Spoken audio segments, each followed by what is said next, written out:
Alright, what's up today? Door savers. What do we got?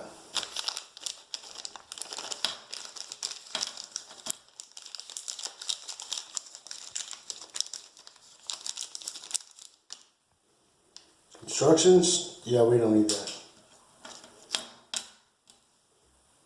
Most time in interior doors, you are going to put that little spacer on there. This is adjustable. Rubber bumper part, you want to put on the casing. This is where the door is going to hit. I already got one on here, and you can see I've got that adjusted just about all the way out. It's going to ride like that right there. And when you open the door,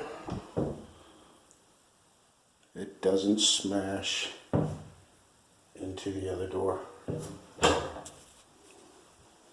Pretty convenient little thing there.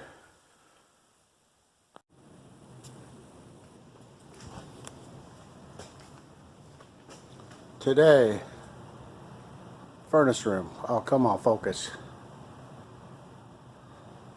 Is it that difficult? Apparently. Either way, what we got today? Door saver. Here's a different view. This is the interior of the furnace room. There's no casing on here. This rubber bumper right here, it would just blast through and this door would whack right over into this pipe. We don't want that. What I've done, put a little screw right there.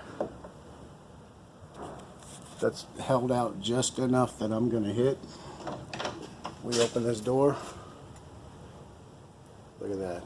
That's adjusted all the way in. Now this door is not going to hit that pipe. What do you think? How many have you used that trick right there? Let me know in the comments.